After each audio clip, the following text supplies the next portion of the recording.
This is why people have no sympathy or compassion for those living in NYCHA public housing, because people who are living there believe they have maid and butler service and leave their trash in the elevators for somebody else to pick up and dispose of. If it ain't left in the elevators, they leave it outside their door as if somebody's going to carry it to the incinerator where it belongs. Then there are tenants who believe that all they have to do is place the garbage in the incinerator so somebody else can come and push it down the chute.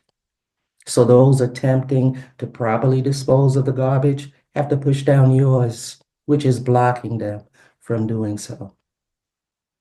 NYCHA has staff to mop and clean the hallways and dispose of garbage outside the buildings in trash bins and bulk containers. And TA leaders have to fight with NYCHA to get them to do that on a regular and consistent basis. When the tenants leave trash outside the door, halfway down the incinerator chute, and on elevators, those fighting for the cleanliness of your buildings have a hard way to go, because they are telling NYCHA how you deserve a clean living environment with trash picked up on a regular and consistent basis. But NYCHA watches you throw trash out the windows on a regular and consistent basis. So whether you deserve it or not, the evidence does show you really don't care about the cleanliness of your buildings. Now, I know for a fact that's not true of all tenants, because they are consistently disgusted when they see this.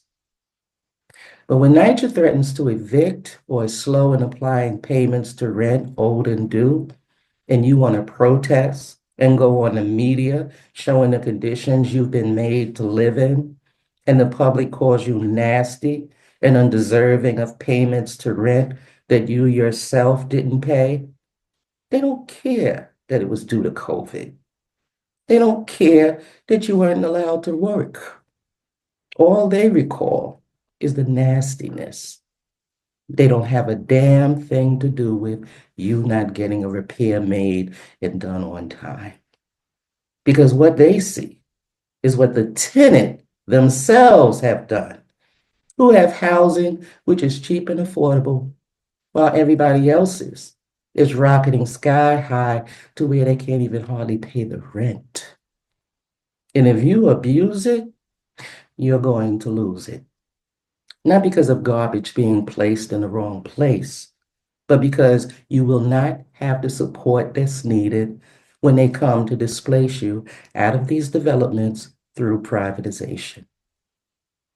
We just heard testimony at the city council hearings from people going through hell as a result of privatization through Red Pack. And where's the support for those tenants who can't even get a repair done in what has been deemed to be a newly renovated building?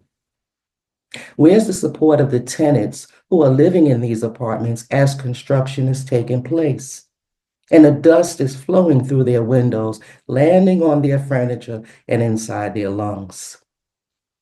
The point is, you got to show people how you like to live when they come to offer to renovate your development and your dwelling places. That goes for vendors who come and make your repairs and leave it worse than when they began. They trash these apartments making these repairs and do a sorry-ass job cleaning up behind themselves, and you wonder why. Why do you think NYCHA is working with the cheapest vendors they can find? It ain't about saving a dollar. It's about patchwork until they can hand you over to some private developer because they know what you'll accept. They see how you live. So they have no problem cutting staff when it comes to cleaning your buildings. If you don't mind trash hanging outside your door, trash in the garbage chute, and trash riding up and down in your elevators, then what's this complaint about trash sitting outside your buildings not being picked up? It's a legitimate question anybody would have after seeing how some of these tenants choose to live. It's just a crime and a shame that the tenants who don't live like this have to suffer because of it.